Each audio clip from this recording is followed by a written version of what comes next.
Baik, Assalamualaikum warahmatullahi wabarakatuh. Untuk pertemuan hari ini kita memasuki materi baru yaitu koordinat kartesius. Langsung ya. Yang pertama yaitu posisi titik terhadap sumbu X dan sumbu Y.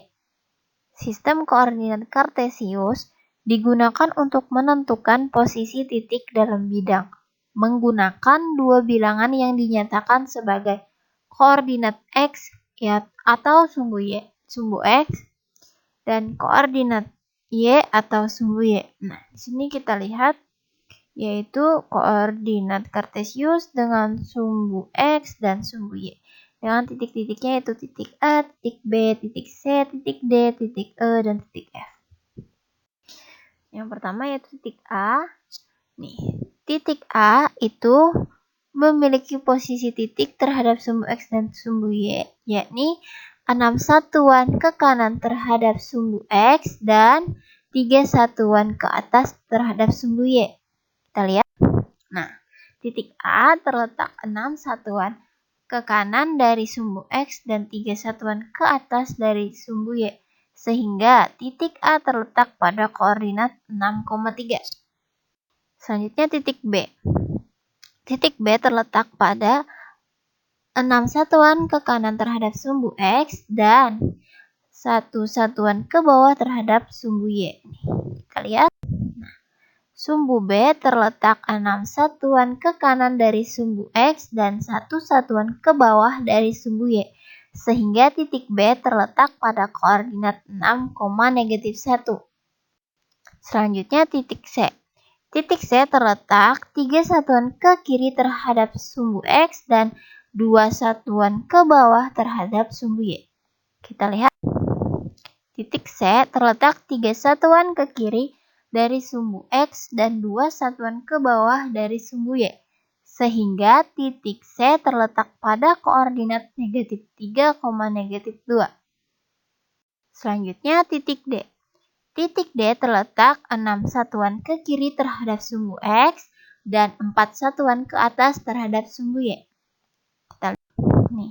Titik D terletak 6 satuan ke kiri terhadap sumbu X dan 4 satuan ke atas terhadap sumbu Y, sehingga titik D terletak pada koordinat -6,4. Selanjutnya titik E. Titik E terletak pada 3 satuan ke kanan terhadap sumbu X dan 6 satuan ke bawah terhadap sumbu Y. Kita lihat.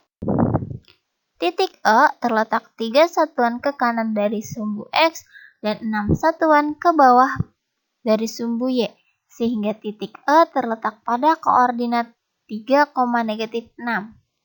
Selanjutnya titik F. Titik F terletak pada 7 satuan ke kiri terhadap sumbu X dan 4 satuan ke bawah terhadap sumbu Y. Titik F terletak 7 satuan ke kiri dari sumbu X dan 4 satuan ke bawah dari sumbu Y, sehingga titik F terletak pada koordinat -7,-4. Selanjutnya yaitu kuadran koordinat kartesius.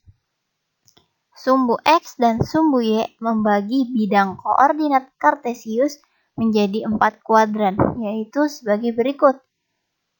Kuadran 1 memuat koordinat X positif dan koordinat Y positif.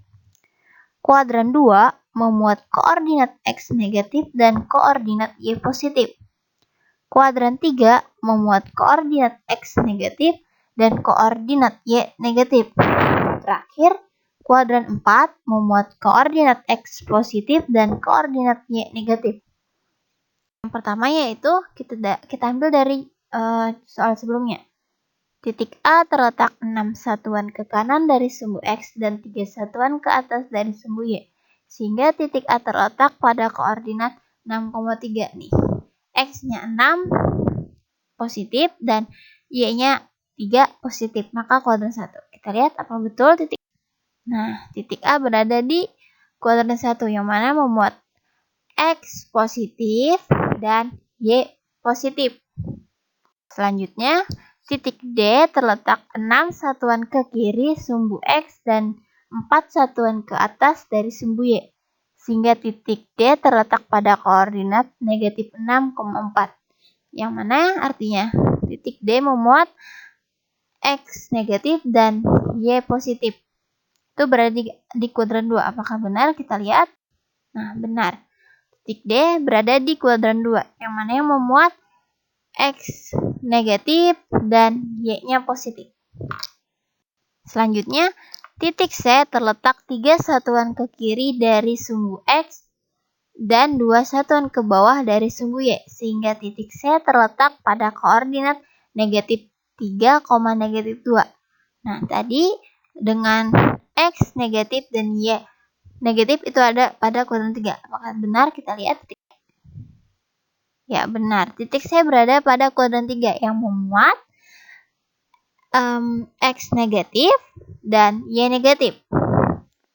Ya, titik B terletak 6 satuan ke kanan dari sumbu X dan 1 satuan ke bawah dari sumbu Y, sehingga titik B terletak pada koordinat 6, negatif 1.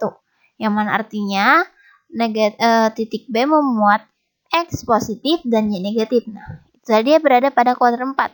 Apa benar titik B pada kuadran 4? Kita lihat. Nah, ternyata benar. Titik B berada pada kuadran 4 yang memuat X positif dan Y negatif.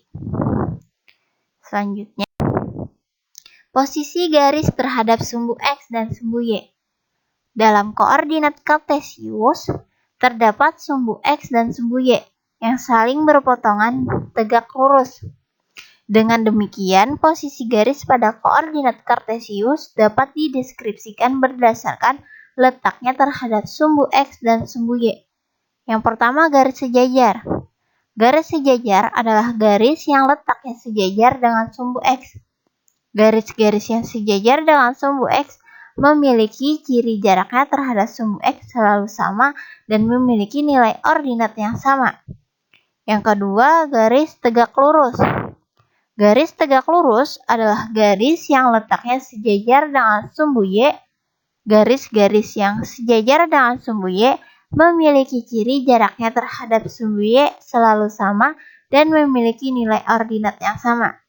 Kita lihat contohnya. Yang pertama, titik A adalah 2,5, titik B 5,5, titik C 8,5, dan titik D 10,5. Adalah titik-titik yang dilalui oleh garis L1. Jika garis L2 merupakan garis sejajar dengan L1, tentukan apakah garis L2 sejajar dengan sumbu X atau tegak lurus dengan sumbu Y. Kita lihat. Tadi titiknya itu 2,5 yang untuk titik A, dan titik B 5,5, titik C 8,5, dan titik D 10,5. Maka terbentuklah garis L1. Nah, garis L1 adalah garis yang sejajar dengan sumbu X. Maka dapat kita simpulkan bahwa L2 yang sejajar dengan garis L1 adalah garis yang sejajar dengan sumbu X dan tidak tegak lurus terhadap sumbu Y. Sekali lagi, dapat kita simpulkan bahwa garis L2 yang sejajar dengan garis L1 adalah garis yang sejajar terhadap sumbu X dan tidak tegak lurus terhadap sumbu Y. Nah, contoh yang kedua yaitu titik A 2,2, titik B 2,4, titik C 2,6, dan titik D 2,8 adalah titik-titik yang dilalui oleh garis M3. Jika garis M4 merupakan garis sejajar dengan garis M3, tentukan apakah garis M4 sejajar dengan sumbu X atau tegak lurus dengan sumbu Y. Kita lihat. Untuk titik A-nya tadi 2,2, titik B-nya 2,4, titik C-nya 2,6, dan titik D-nya 2,8. Maka garis M3 adalah garis yang tegak lurus terhadap sumbu Y. Nah, maka dapat kita simpulkan bahwa garis M4 yang sejajar dengan garis M3 adalah garis yang tegak lurus terhadap sumbu Y dan tidak sejajar terhadap sumbu X. Sekali lagi, dapat kita simpulkan bahwa garis M4 yang sejajar dengan garis M3 adalah garis yang tegak lurus terhadap sumbu Y dan tidak sejajar terhadap sumbu X. Nah, baiklah, itulah tadi sedikit penjelasan dari Ibu. Apabila masih ada materi atau penjelasan yang kurang dipahami, silahkan ditanyakan. Kurang lebihnya dari Ibu minta rela. Sekian dari Ibu. Wassalamualaikum warahmatullahi wabarakatuh.